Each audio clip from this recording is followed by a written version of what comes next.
और या तो ईएमएफ के अक्रॉस, क्योंकि ईएमएफ का मतलब हम लोग एक पॉजिटिव टर्मिनल से नेगेटिव टर्मिनल जाएंगे या नेगेटिव टर्मिनल से अरे बाबा एक सेल लगा, ये एक सेल है, तुम या तो इधर जाओगे या इधर जाओगे। अगर पॉजिटिव से नेगेटिव जाओगे पॉजिटिव लेंगे, नेगेटिव से पॉजिटिव जाओगे नेगेटिव लेंगे।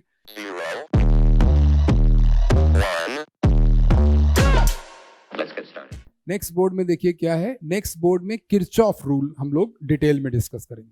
उसके लिए हम लोगों ने सिंपल सर्किट समझ लिया है, let's have a complex circuit. एक कोई कॉम्प्लेक्स सर्किट लेके उसका एग्जाम्पल लेके हम लोग बात करेंगे कि कॉम्प्लेक्स सर्किट में क्या होना चाहिए। देखिए ध्यान से, ये एक सेल है और ये इसका इंटरनल रेजिस्टेंस, एक एक्सटर्नल रेजिस्टेंस यहाँ पर खाली छोड़ दिया, एक एक्सटर्नल रेजिस्टेंस, यहाँ पर एक रेजिस्टेंस यहाँ पर खाली छोड़ दिया, यहाँ पर एक सेल वो भी उल्टा लगाया, इसका उल्टा, इसका इंटरनल रेजिस्टेंस, साथ में एक और रेजिस्टेंस, और इन सब की वैल्यूज हमको गिवन है। इसकी वैल्यू है मान लीजिए 5 वोल्ट, इसकी वैल्यू 1 ओम, इसकी 2 ओम, इसकी 3 ओम, इसकी 4 ओम, इसकी 3 ओम, 3 वाले 2 हो गए ये, और इसका ईएमएफ है 10 वोल्ट्स, इसका इंटरनल रेजिस्टेंस है 1 ओम। मान लीजिए वो आपको ये कहते हैं कि इस सर्किट का कुछ भी इस सर्किट में नेट करंट निकालिए, तो बहुत सारे लोग अपने तरीके से देख लेते हैं भाई, क्योंकि दोनों सेल सीरीज में लगे हैं। एक सिंगल लूप की बात कर रहे हैं, सिंगल लूप में ये दोनों सेल सीरीज में लगे हैं। क्यों? क्योंकि सीरीज कॉम्बिनेशन आपको ऐसे दिखाया जाता है। ऐसे दिखाया जाने का मतलब क्या कि एक सेल का पॉजिटिव टर्मिनल दूसरे सेल के नेगेटिव टर्मिनल से कनेक्टेड है, तो उसको हम लोग कहते हैं सीरीज कॉम्बिनेशन। ये सिंगल लूप है। सिंगल लूप में मैंने आपको बताया, सिंगल लूप में एक करंट आएगा, सारे फैक्टर्स मिलके करंट का मैग्नीट्यूड डिसाइड करेंगे। इसका मतलब कि इस सर्किट का जो करंट आने वाला है वो आ जाएगा 5 + 10 डिवाइडेड बाय 3 + 1 + 3 + 4 + 2 + 1, कितने हैं? 1 2 3 4 5 6, 1 2 3 4 5 6, all 6 resistances are in series. Net EMF divided by resistance, internal resistance plus external resistance, जो भी यहाँ से आएगा ये हो गया 3 4 7 11 13 14, 14 का मतलब ये आ गया 15/14 एम्पियर करंट यहाँ पर आ गया। ये इस सर्किट का करंट। ये क्या है? ये है, अभी भी ये सिंपल सर्किट है। कॉम्प्लेक्स ये तब हो जाएगा जब यहां पर भी एक सेल लगा देंगे। इस सेल का ईएमएफ होगा 7 वोल्ट और इसके साथ कोई इंटरनल रेजिस्टेंस इसका नहीं है, और एक रेजिस्टेंस लगा दिया 5 ओम। ऐसी सिचुएशन में आपको ये चेक करना कि कौन सा सेल किसके साथ सीरीज में है, कौन सा सेल किसके साथ पैरेलल में है, ये थोड़ा मुश्किल होता है। तरीके हैं उसके भी इक्विवेलेंट ईएमएफ निकालने के, और लेकिन ऐसी सिचुएशन अगर आपके सामने आ जाती है और वो ये आपसे कहते हैं कि भाई आप यहाँ पर करंट निकाल दें, क्या निकाल दें?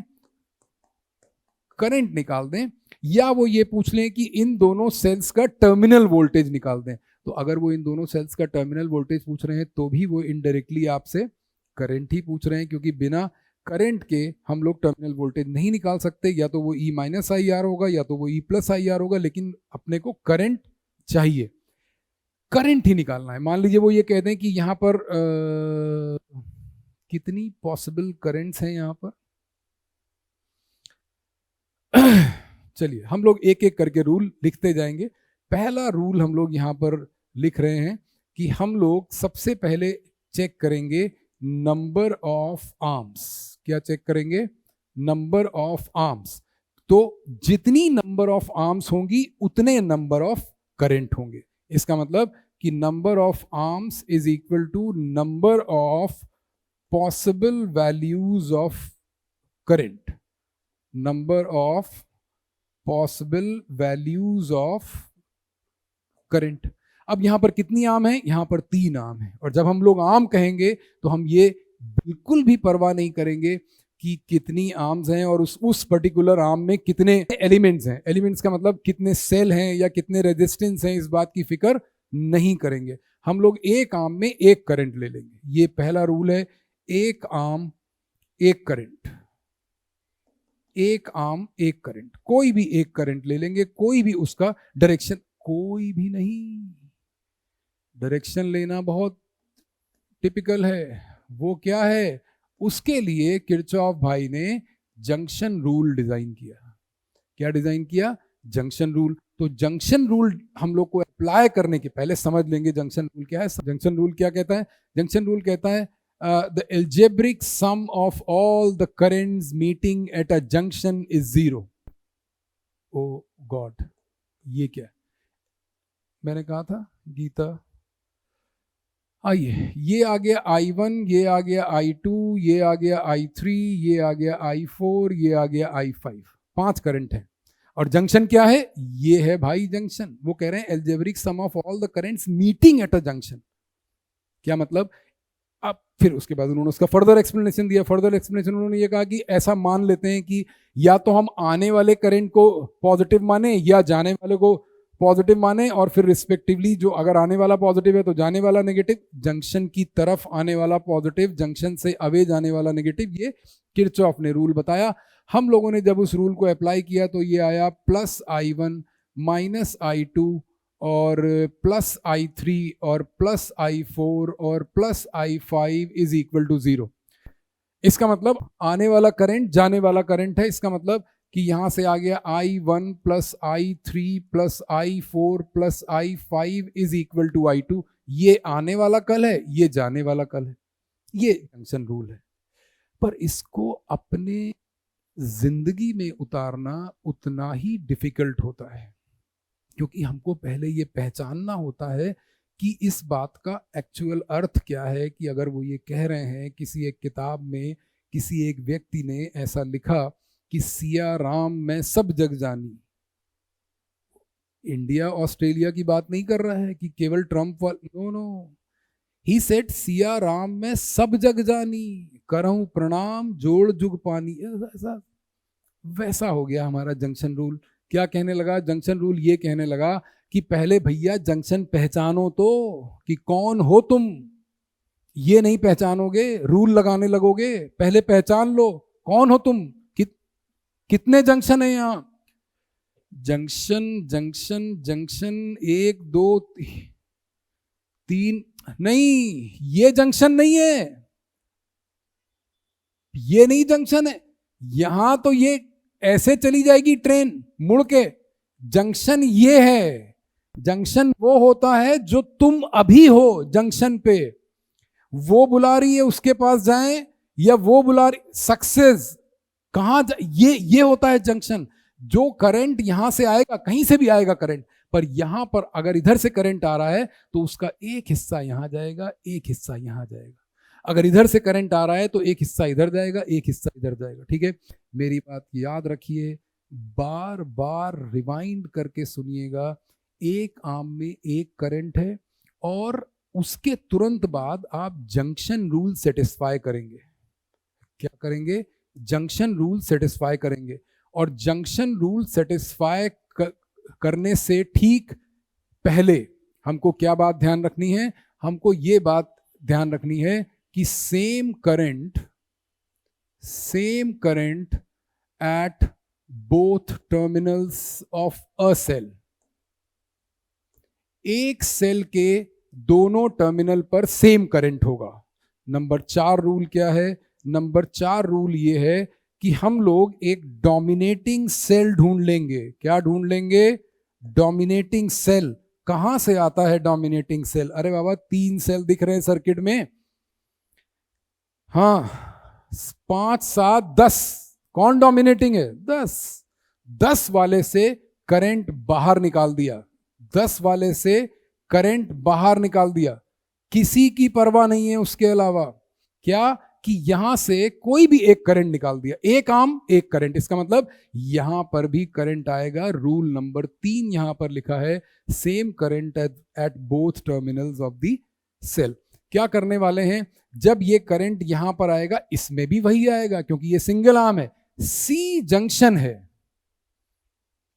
सी जंक्शन है, इसलिए यहां करंट डिवाइड होगा। फिर असमंजस में है वो चलने वाला, अलग अलग पथ बतलाते सब, पर मैं ये बतलाता हूँ। हरिवंश राय बच्चन ने कहा, क्या कहा हरिवंश राय बच्चन ने? उन्होंने कहा, बच्चन जी ने, कि जो भी करंट यहां से आ रहा है, कुछ भी यहां ले लो, कुछ भी वहां ले लो, बट जंक्शन रूल सेटिस्फाई करना।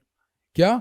कि अगर यहां से 3 एम्पियर करंट आ रहा है, तो आप ये अगर कह रहे हो कि यहां 1 एम्पियर जाएगा, तो यहां पर तो भैया 2 ही जाएगा। ऐसा तो नहीं तुम कर सकते कि ये कहने लगो कि यहां, अरे जो भी सेल वेल लगा है वो सब हम बाद में सॉल्व करेंगे, वो तो जीवन के अंत में पता चलता है, प्रॉब्लम के अंत में पता चलता है कि सही आया कि गलत आया। कि इस जंक्शन पर आके, फिर से सुनिए, सी जंक्शन पर आके जो भी करंट आ रहा है, मान लीजिए आई की वैल्यू 3 एम्पियर है, और अगर वो करंट 2 हिस्सों में डिवाइड होना है, क्योंकि एक आर्म में एक ही करंट होता है, अगर हमने इसमें इधर करंट मान लिया तो मान लिया, वही मान के हम चलेंगे।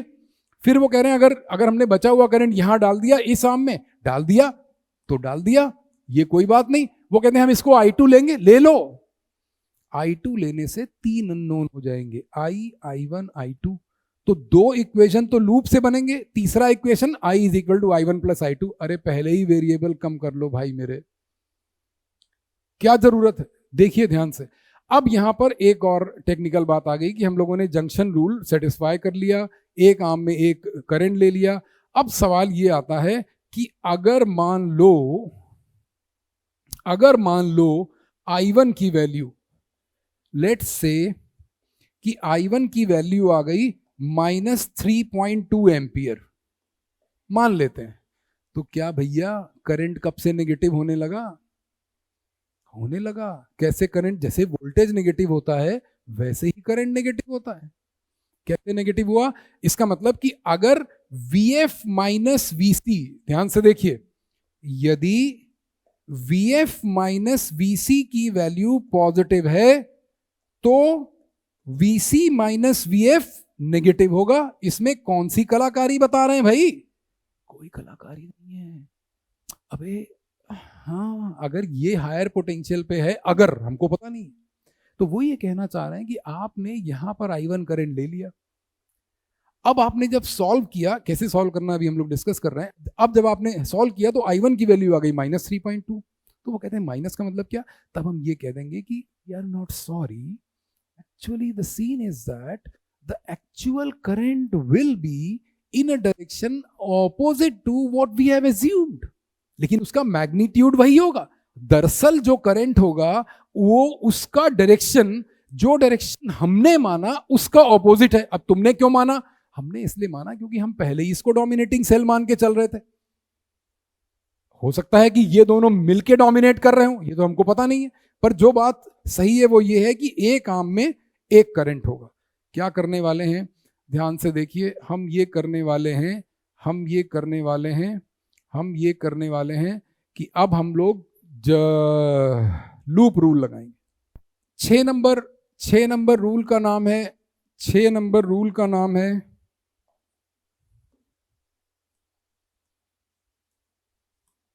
6 नंबर रूल का नाम है लूप रूल। क्या नाम है? Loop rule. इसका दूसरा नाम मैश रूल भी है। मैश क्या होता है समझिए, वो ये कहते हैं कि आप सर्किट में कोई एक क्लोज्ड पाथ चूज कर लीजिए। पोटेंशियल हम लोगों ने डिस्कस किया, कोई भी एक क्लोज्ड पाथ ले लिया, कोई भी क्लोज्ड पाथ।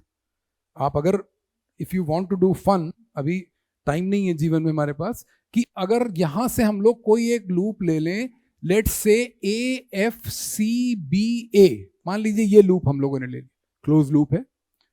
एक और क्लोज लूप हमको दिख रहा है, वो हम लोगों ने ले लिया FEDCF, ये एक और क्लोज लूप ले लिया। 2 क्लोज लूप है। वो कह रहे हैं इन दोनों क्लोज लूप में मैश रूल लगाना है। मैश रूल क्या होता है? मैश रूल एक्चुअली ये होता है कि सम ऑफ all EMFs, sum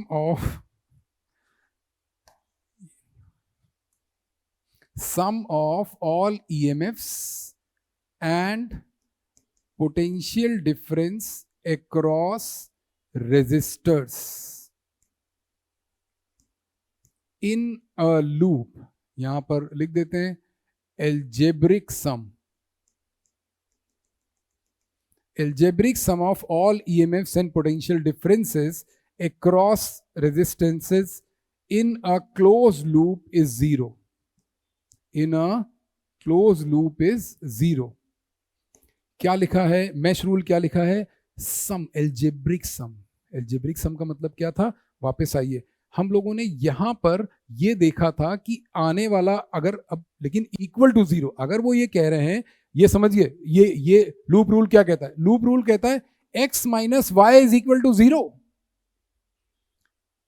फिर दूसरा भाई कहता है no no no no, y minus X is equal to zero. और फिर आती है बहन, दो भाइयों की बहन, वो क्या कहती है? वो कहती है baby x is equal to y. What are you talking? They say no, we talk in this way, you talk in this way. We are there to solve problems. You talk whatever you talk. Let's see. क्या है ये मसला? मसला ये है कि हमने एक एंटी क्लॉकवाइज लूप लिया. क्या लूप लिया? एंटी क्लॉकवाइज लूप लिया. और हम क्या करने लगे? हम निकालने लगे पोटेंशियल डिफरेंस और ईएमएफ. ए से स्टार्ट किया, एफ तक आए. पोटेंशियल डिफरेंस आएगा इसका कितना है? पोटेंशियल डिफरेंस है 3. ये वाला करंट यहां से आ रहा है, ये आएगा 3 टाइम्स आई माइनस I1, और वो भी पॉजिटिव, क्योंकि हम करंट की दिशा में चल रहे हैं और करंट फ्लो करता है हायर से लोअर पोटेंशियल के डायरेक्शन में. लोग अक्सर कंफ्यूज हो जाते हैं इस बात में कि हम कहां चल रहे हैं और करंट कहां चल रहा है. करंट जहां चल रहा है वहां चलने दीजिए, आप कहां चलना है, आपको कहां चलना है, ये याद रखिए. इसीलिए मैंने यहां आपका पाथ पहले लिख दिया. आपका पाथ क्या है? ए से एफ, एफ से सी, सी से बी, बी से ए से एफ, एफ से सी. एफ से सी का मतलब इधर आना है. हायर पोटेंशियल से लोअर पोटेंशियल जा रहे हैं. सेल पहले से लगा था, हायर पोटेंशियल से लोअर पोटेंशियल +7 लिख दिया. दो चीजें लेनी है. ईएमएफ यूनिट क्या होती है? वोल्ट. दूसरी चीज क्या लेनी है? Potential difference across resistance, unit क्या होती है? वोल्ट. वो कह रहे हैं volt plus volt plus volt plus volt is equal to zero in a close loop.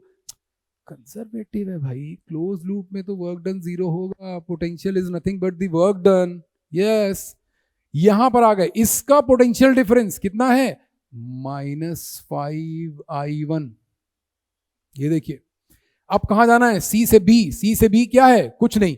जनता क्या करती है कि अगर यहां पे हमने करंट I माइनस I1 दिखाया तो वो यहां लिखने लगते हैं I. अरे बाबा, करंट नहीं लिखना है, पोटेंशियल डिफरेंस लिखना है. पोटेंशियल डिफरेंस का हिंदी नाम क्या है? ईएमएफ. इसका मतलब ये क्या आएगा? यहां पर इसका पोटेंशियल डिफरेंस आएगा, वो कितना होगा? वो होगा +2I minus I1. Watch it carefully, current की डायरेक्शन में जा रहे हैं. एक 1 ओम का रेजिस्टेंस और है, इसका मतलब 1 टाइम्स I माइनस I1 और आएगा, और ये आएगा आखिरी ईएमएफ जो कि होगा -5 वोल्ट. क्यों? क्योंकि अब हम लोग नेगेटिव से पॉजिटिव टर्मिनल की तरफ जा रहे हैं. एक लूप पूरा आ गया. जो लोग मैथ्स समझते हैं क्लास 10th की, वो ये समझते हैं कि एक इक्वेशन हमने डिज़ाइन किया है. एक्चुअली जब हम इसके ब्रैकेट खोलेंगे तो हमारे पास एक इक्वेशन आएगा, और उस इक्वेशन में क्या होगा? उस इक्वेशन में होगा दो नो. कौन कौन से? I और I1. आप खोल के देख लीजिए. अगर और सिंप्लीफाई कर दें तो ये आ गया 3I minus 3I1 +7 minus 5I1 +2I minus 2I1 plus I minus I1 minus 5 is equal to 0. अगर और सिंप्लीफाई करना है और सिंप्लीफाई कर सकते हैं. ये आ गया 3I 5I 6I, ये आ गया 6I, ये आ गया -3I1 -8I1 -10I1 -11I1 +7 -5 is equal to 2. और ये क्या आ गया? -2. ये हमारा पहला इक्वेशन रेडी है. ठीक है. ये वाली जो लूप थी जिसका नाम था FEDCF, इसको हम लोग फिर से सॉल्व कर रहे हैं. देखिए FEDCF, बहुत ध्यान से देखिए. FEDCF, F से E आएंगे, कुछ नहीं है. कुछ नहीं का मतलब वायर है पर पोटेंशियल ड्रॉप नहीं है. पोटेंशियल ड्रॉप क्यों नहीं है? क्योंकि पोटेंशियल ड्रॉप नहीं होता है. अगर कोई कंपोनेंट नहीं है तो पोटेंशियल ड्रॉप नहीं होता है। पोटेंशियल ड्रॉप कहाँ होता है या डिफरेंस कहाँ होता है, या तो रेजिस्टर के अक्रॉस जहां पर करंट फ्लो कर रहा है, और या तो ईएमएफ के अक्रॉस, क्योंकि ईएमएफ का मतलब हम लोग एक पॉजिटिव टर्मिनल से नेगेटिव टर्मिनल जाएंगे या नेगेटिव टर्मिनल से अरे बाबा एक सेल लगा, ये एक सेल है, तुम या तो इधर जाओगे या इधर जाओगे। अगर पॉजिटिव से नेगेटिव जाओगे पॉजिटिव लेंगे, नेगेटिव से पॉजिटिव जाओगे नेगेटिव लेंगे। इसका मतलब यह है कि एफ ई के अक्रॉस कुछ नहीं है। सबसे पहली चीज आ गई 10 वोल्ट का ईएमएफ, दूसरी चीज आ गई 1 ओम का पोटेंशियल डिफरेंस इंटरनल रेजिस्टेंस का, तीसरी चीज आ गई 3 ओम का पोटेंशियल डिफरेंस, चौथी चीज आ गई 4 ओम का पोटेंशियल डिफरेंस, पांचवी चीज आ गई +5I1। जो लोग बेसिक पढ़े बगैर उनको ऐसा लगता है, ये देखते हैं कि अबे ऊपर वाले लूप में तो ये वाला हम लोगों ने नेगेटिव लिया था -5I1, और नीचे वाले लूप, उसके लिए आपको बेसिक भी समझना है। बेसिक ये है कि पोटेंशियल जो है वो एक पॉइंट की कैरेक्टरिस्टिक होती है, और एक पॉइंट का जो पोटेंशियल है वो पोटेंशियल है। अगर एक पॉइंट का पोटेंशियल +5 है और एक का -3 है, तो अगर आप इधर से इधर जाएंगे तो 8 आएगा, और अगर इधर से इधर जाएंगे तो -8 आएगा।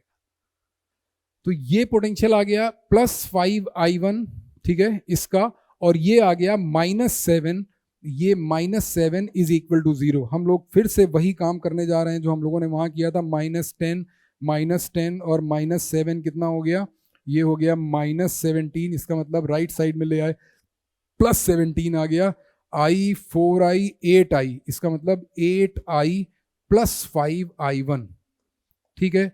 अगर कोई बच्चा क्लास 12th में है एक्सीडेंट, और अगर वो इन दोनों इक्वेशंस को सॉल्व नहीं कर पा रहा है, तो इसका मतलब है कि आपके फोकस में कमी है, आपकी नॉलेज में कमी नहीं है, क्योंकि ये बहुत सिंपल बात होती है इन दोनों इक्वेशंस को सॉल्व कर लेना, और रेस्ट चीजें वहां पर हैं। मैं अगर ऐसा मान लूं, बिल्कुल ये काल्पनिक नंबर हैं, तो कभी कभी ऐसा होता है कि अगर आप वीडियो 20 से देखते हैं तो आपको लगता है ये आदमी बकवास करने लगा। फिर से मान लीजिए, मैं फिर से कह रहा हूं कि एज्यूम, ये एज्यूम्ड वैल्यूज हैं, ये साफ साफ लिख दिया है। एज्यूम्ड वैल्यू का मतलब आई की वैल्यू आ गई, आई की वैल्यू आ गई से दैट 3 एम्पियर, और I1 की वैल्यू आ गई 2 एम्पियर। तो ऐसी सिचुएशन में अगर वो ये आपको कहते हैं कि इसका टर्मिनल वोल्टेज निकालिए, ध्यान से देखिए, इसका टर्मिनल वोल्टेज होगा E minus I R. E minus I R का मतलब 5 - 1 into I minus I1, I minus I1, ये आ गया 4 वोल्ट इसका टर्मिनल वोल्टेज। इसका टर्मिनल वोल्टेज निकालिए, इसका टर्मिनल वोल्टेज भी E माइनस आई आर होगा। इसका मतलब 10 माइनस, क्यों, क्योंकि इसमें भी करंट इधर जा रहा है, ये होगा 10 माइनस 1 ओम इंटू I3, इसका मतलब ये आ गया 7 वोल्ट। समझ पा रहे हैं टर्मिनल वोल्टेज कैसे निकाला जाएगा? अगर वो कहते हैं कि इसका टर्मिनल वोल्टेज निकालो तो इसका 7 वोल्ट ही आएगा। अगर वो ये कहते हैं कि F माइनस सी निकालो, F माइनस सी भी वैसे ही निकाल देंगे, क्योंकि यहां पर भी करंट इधर से ही आ रहा है। इसका मतलब एक्चुअली आप देख रहे हैं कि इसका करंट प्लस इसका करंट इज इक्वल टू इसका करंट, यही है। बहुत सारे बच्चे, मैं आपको एक हिंट दे रहा हूं, और वो हिंट ये है कि आप अगर आपको किरचॉफ रूल सीखना है, तो सीखने के लिए भाई एक बार आपको निशाना खुद लगाना पड़ेगा। कोच आपको कितने भी निशाने लगा के दिखा दे, वो इधर से और एक उंगली से और दोनों हाथ से और गर्दन के पीछे से और ऐसे और वैसे, जब तक आप राइफल हाथ में नहीं पकड़ोगे और एक आंख बंद करके निशाना नहीं लगाओगे, तब तक कोच नहीं सिखा सकता। ठीक है, एक बार आपको क्या करना है, आप कोई दूसरी वैल्यूज लीजिए। दूसरी वैल्यूज का मतलब लेट्स से कि यहां से करंट I1 आया, यहां से करंट I2 आया, और दोनों मिलके I1 प्लस I2 बन गए। सॉल्व करिए, आर्म में करंट वही आना चाहिए। माइंड डेट ध्यान से देखिए, रिवाइंड करके देखिए गा कि अगर आपने यहां से I1 करंट लिया, तो इस प्रॉब्लम में जो I माइनस I1 की वैल्यू है वो I1 की वैल्यू आएगी वहां पर। अगर आप इसको I1 मान लेंगे, तो मैं ये कहना चाह रहा हूं कि ये वाला जो सर्किट है, इस सर्किट में अगर हम अगर हम ये सर्किट ऐसा है, ये सर्किट ऐसा है, यहाँ पर एक रेजिस्टेंस है, यहाँ पर एक सेल है, यहाँ पर एक रेजिस्टेंस है, यहाँ पर दूसरा रेजिस्टेंस है, ये एक सेल उल्टा लगा है, ये इसका इंटरनल रेजिस्टेंस है और ये है। ये मान लीजिए सेम सिचुएशन है ऐसी, A B C D E और एफ। मान लीजिए हम लोगों ने एजम्पशन ही उल्टे ले लिया। एजम्पशन उल्टे का मतलब क्या कि यहां से हम लोगों ने I1 करंट लिया, यहां से I2 करंट लिया और इस आर्म में I1 प्लस I2 लिया। तो मैं ये बात समझा रहा हूं आपको कि इस सर्किट में जो I माइनस I1 की वैल्यू है, जो I माइनस I1 की वैल्यू है इस सर्किट में, वो इस सर्किट में I1 की वैल्यू आएगी। ये इसको वो मत समझिएगा ये। और यहां पर जो I2 की वैल्यू है वो इसमें, अगर I1 की वैल्यू आपने 2 एम्पियर निकाली है तो यहां पर I2 की वैल्यू 2 एम्पियर आएगी। आर्म का करंट नहीं चेंज होता। ठीक है। एक चीज और देख लेते हैं हम लोग कि किरचॉफ रूल में कैसे ये बात निकाली जाती है कि इक्विवेलेंट रेजिस्टेंस कैसे निकाला जाए। हम लोग क्या सीखने जा रहे हैं? हम लोग ये सीखने जा रहे हैं कि किरचॉफ रूल से इक्विवेलेंट रेजिस्टेंस कैसे निकाला जाता है। उसका एक सिंपल एग्जाम्पल ये वाला सर्किट है। ये बहुत सिंप्लीफाइड लगता है देखने में कि ये एक रेक्टेंगल बनाते हैं, उसमें रेजिस्टेंसेस लगाते हैं और यहाँ पर एक रेजिस्टेंस और लगा देते हैं। वो ये कहते हैं कि सारे रेजिस्टेंसेस 5 ओम है और ये सब 5 ओम है। इक्विवेलेंट सारे रेजिस्टर्स की वैल्यू 5 ओम है और आपको इक्विवेलेंट रेजिस्टेंस निकालना है इन दोनों पॉइंट्स के बीच में। ठीक है, ध्यान से देखेंगे हम लोग क्या करना है। हम लोगों को ए और बी के अक्रॉस इक्विवेलेंट रेजिस्टेंस निकालना है। सबसे पहले हम इसका इक्विवेलेंट सर्किट बनाएंगे। इसका मतलब कि इसको हम लोग कुछ ले लेते हैं। बी यहां पर ले लिया है, C D E F G और एच। ठीक है, ए पॉइंट अगर हम लोगों ने यहां बनाया, ये ए पॉइंट है और सी पॉइंट पर जैसे ही हम लोग आए तो सी पॉइंट से एक रेजिस्टेंस 5 ओम यहां है और एक रेजिस्टेंस यहां पर ये आ गया 10 ओम का। दिख रहा है आपको? ये दोनों resistance in any case series में होंगे। जब हम लोग F से यहां पर ये पॉइंट आ गया F, ये पॉइंट आ गया E और इन दोनों के बीच में रेजिस्टेंस अभी भी 5 ओम है। जब हम E से H आए तो यहां पर एक रेजिस्टेंस 5 ओम का है, ये पॉइंट H आ गया। लेकिन जब F से H आ रहे थे तो ये दोनों फिर से हमारे रेजिस्टेंस से सीरीज में हो गए। यहां पर आ गया 10 ओम का रेजिस्टेंस। तो अब ये सर्किट कुछ ऐसा बन गया। ठीक है, की स्टेटमेंट याद रखिएगा। की स्टेटमेंट ये है कि जिन दो पॉइंट्स के अक्रॉस, क्या, जिन दो पॉइंट्स के अक्रॉस इक्विवेलेंट रेजिस्टेंस निकालना होता है,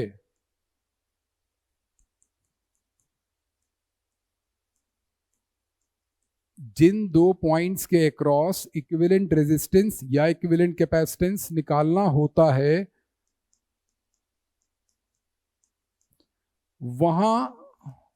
वहां माने उन दोनों पॉइंट्स के अक्रॉस वहां एक सेल या बैटरी एज्यूम करते हैं।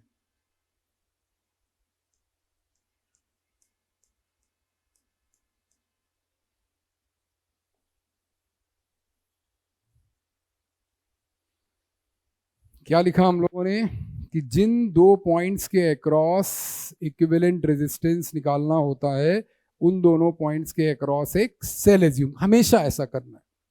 ठीक है, मैं आपको एक एग्जांपल दिए दे रहा हूं कि कैसे आपको ये करना है। वो ये कहते हैं ये एक सर्किट है। ठीक है, 4 रेजिस्टेंस हैं, 2 ohm, 3 ohm, 4 ohm, 6 ohm. They play a googly with you. वो कहते हैं कि इसका इक्विवेलेंट रेजिस्टेंस निकाल दो। अपन भाई इतने सीधे हैं कि अपन तो बादल देख के खुश हो जाते हैं, बारिशें तो छोड़ दो। वो कह रहे हैं कि इसका इक्विवेलेंट तुरंत जोड़ लेना, 6 + 2 8 + 3 11। ना भाई, कौन से दो पॉइंट्स? वो कहेगा कि ए बी के अक्रॉस निकाल दो। तो ए बी के अक्रॉस का मतलब बैटरी यहां लगेगी। अगर बैटरी यहां लगी तो क्या होगा, तो ये होगा, तो ये होगा, तो ये होगा, तो ये होगा कि ये दोनों सीरीज होंगे, ये दोनों सीरीज होंगे और इनका इक्विवेलेंट आपस में पैरेलल में। इसका मतलब कि ए बी के अक्रॉस जो रेजिस्टेंस आने वाला है वो आने वाला है 5 और 10 का इक्विवेलेंट। 5 और 10 का ये इक्विवेलेंट होता है। इसका मतलब 50/15। अगर वो कहते हैं कि नहीं इसके अक्रॉस निकालो, इसके अक्रॉस मतलब क्या, वो कहते हैं कि तुम यहां निकालो भाई, यहां निकालो। ये कह रहे हैं कि ये ए बी सी डी के अक्रॉस निकालो। तो जब हम सी डी में बैटरी लगावेंगे तो इसी सर्किट का इक्विवेलेंट रेजिस्टेंस बदल जाएगा।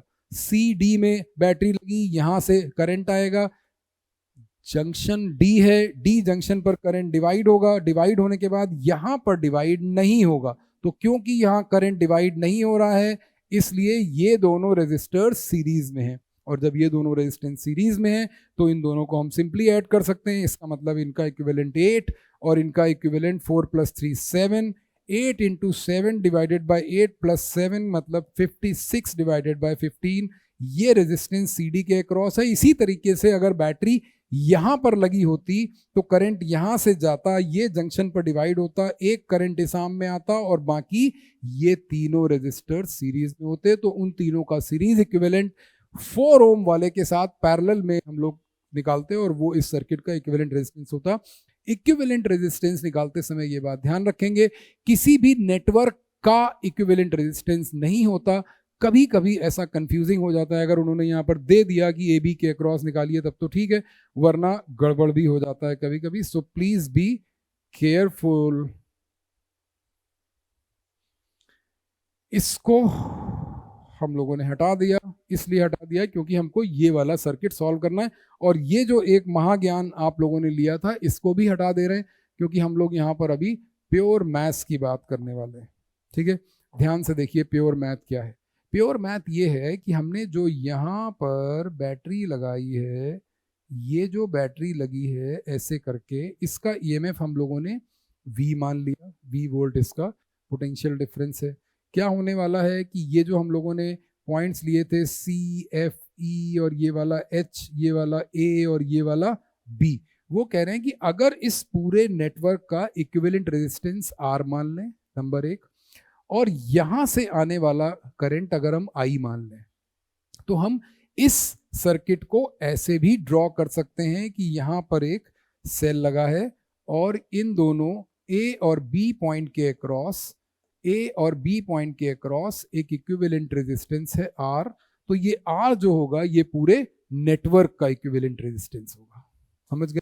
तो एक इक्वेशन हमारा प्यारा वाला ये बन गया कि V = IR। इसको हम लोग इक्वेशन नंबर 1 करके सेव कर देते हैं, मिनिमाइज नहीं करते। तो ये V था और V = IR आ गया। अब हमको किरचॉफ रूल में खेलना है। किरचॉफ रूल का मतलब क्या कि हम यहां से करंट डिवाइड करेंगे। बहुत ध्यान से देखिए, इसमें करंट डिवाइड करेंगे। इसको मैं थोड़ा सा देख लेता हूं, अगर ये थोड़ा सा बड़ा हो जाए, हो तो गया है, लेट अस सी कि अगर हम लोग इसमें बोलें कि यहां पर एक करंट I1 आ गया,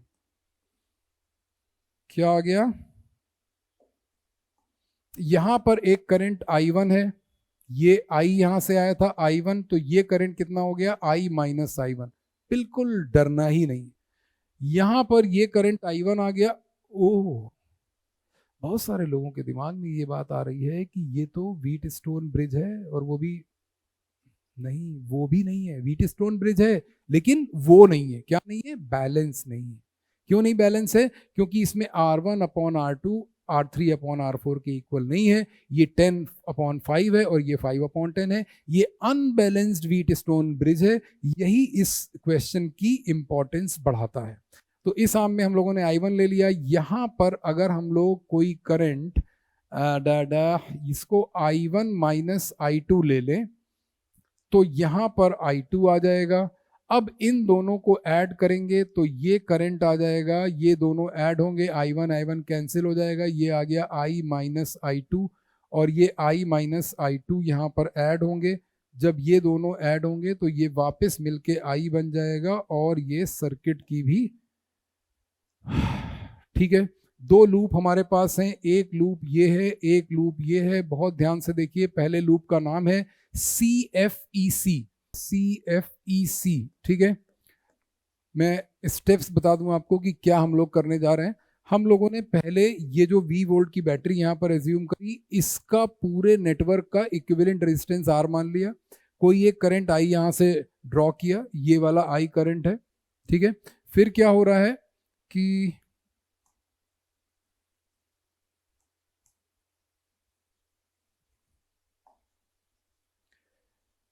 फिर क्या हुआ कि हम लोगों ने अंदर जंक्शन रूल के हिसाब से करंट डिवाइड किया, और करंट डिवाइड करने के बाद हम लोगों ने दो लूप लिए, दो अंदर वाले लूप, और वहां से I1 और I2 की वैल्यू I के टर्म में निकालेंगे। फिर एक ये रेड वाला आउटर लूप लेंगे, उस इक्वेशन में क्या आएगा, I1 I2 आएगा। I1 I2 की वैल्यू जो हमने इन दोनों लूप से निकाली है I के टर्म में, वो उसमें रख देंगे, और फिर पहले इक्वेशन और लास्ट इक्वेशन को कंपेयर करेंगे।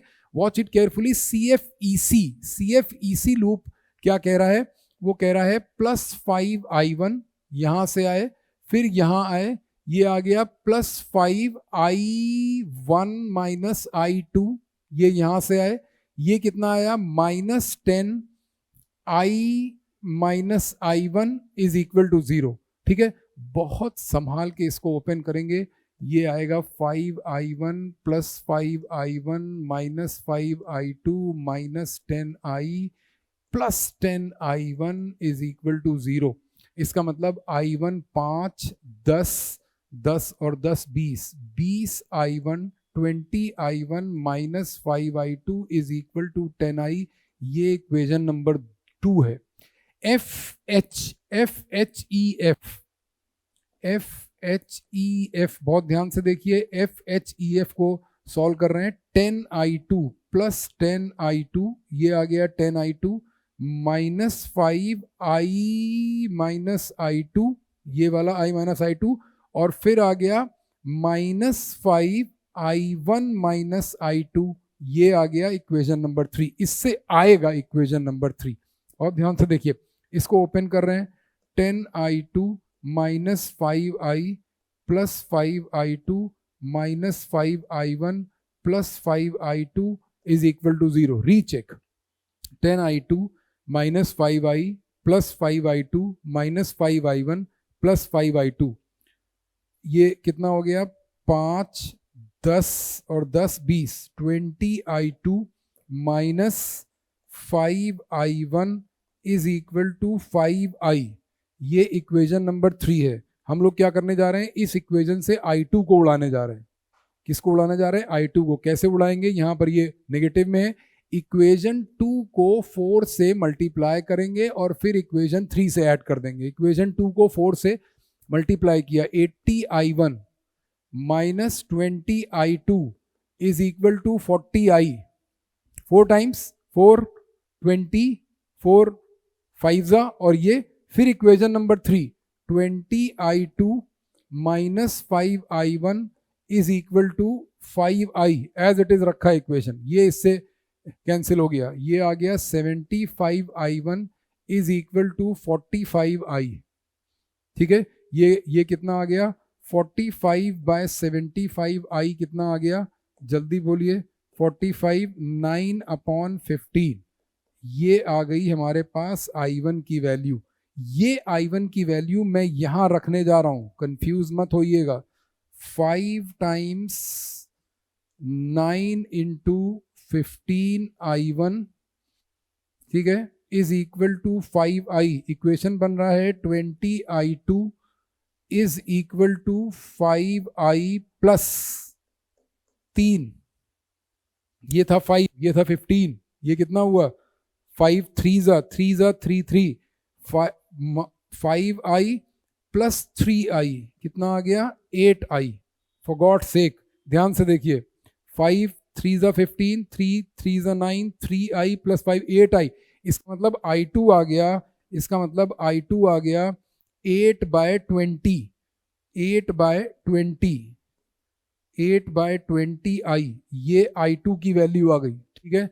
अब ध्यान से देखिए, हो सकता है थोड़ा आप भटक जाएं, मैं भी कभी कभी हो जाता हूं कि क्योंकि इतने सारे इक्वेशन है, फोकस नहीं खोएंगे। ये वाला इक्वेशन देखिए, ये वाला इक्वेशन, ये वाला इक्वेशन यहां से आएंगे, ये आएगा प्लस वी, ये लूप का नाम है, लूप का नाम है ए